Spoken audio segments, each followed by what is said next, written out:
क्योंकि इनको नजर आ रहा है कि पाकिस्तानी कौम फैसले गुजारनी है।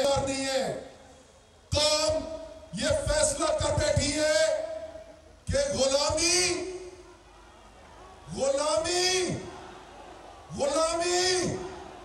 कौम गुलामी को नामंजूर कर चुकी है। कौम कह चुकी है कि ना हमने कोई लंदन के फैसले माने हैं, ना हमने अमेरिका के फैसले माने हैं, ना पाकिस्तान के ताकतवर लोगों के बंद कमरों के फैसले माने हैं। अगर कोई फैसला करेगा पाकिस्तान का तो पाकिस्तान के अवाम करेंगे।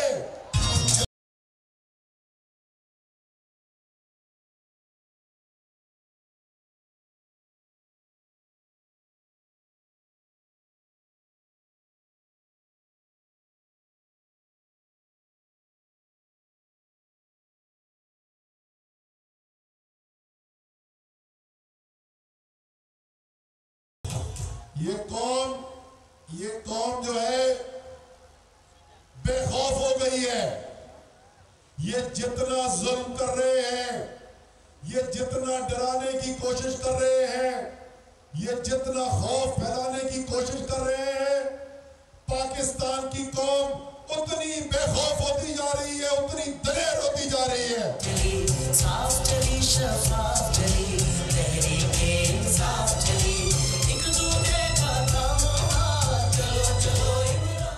तो ये सब लोग जो ये फैसले कर रहे हैं, कान खोल कर सुन लें, आंखें खोल कर देख लें। जंग बेखौफ है, नहीं डरता तुमसे। तुमने ये आईएसएफ के नौजवानों को क्या डराना था? जंग की बेटियां और मैं नहीं डरती तुमसे। इसलिए अभी भी वक्त है, होश का नाखून लो।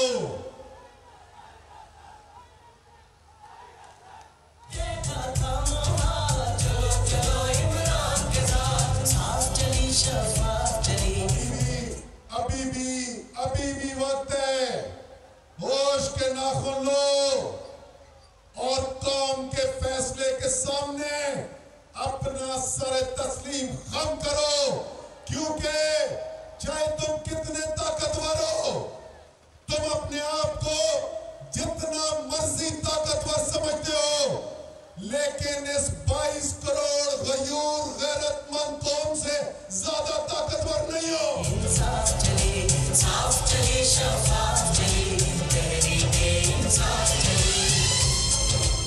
तो जंग आखिर में सिर्फ एक बात आपको बताकर जा रहा हूं और एक वादा आपसे लेकर जा रहा हूं। इंशाअल्लाह ताला अल्लाह ताला को हाजिर और नाज़िर जानकर हम हलफ दे बैठे हैं कि अपनी कौम की हकीकी आजादी की जद्दोजहद में न झुकेंगे न रुकेंगे। जो कुर्बानी देनी होगी वो कुर्बानी देंगे, लेकिन जब तक आपकी इस कौम की हकीकी आजादी नहीं मिलती, न कप्तान रुकने वाला है, न कप्तान की टीम रुकने वाली है।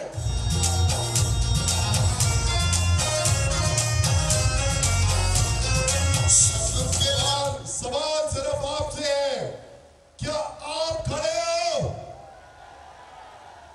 कप्तान के साथ चलोगे? इस्लामाबाद की कॉल देगा खान तो होगे? डरोगे तो नहीं? ये नामालूम फोन नंबर से भी नहीं डरोगे? वो बेचारा पूछो वाला राणा, उससे भी नहीं डरोगे?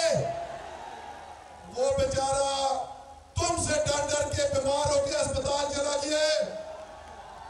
अल्लाह ताला उसको सेहतयाब भी करे और अल्लाह ताला उसको हिदायत भी दे। इंशाअल्लाह अगली मुलाकात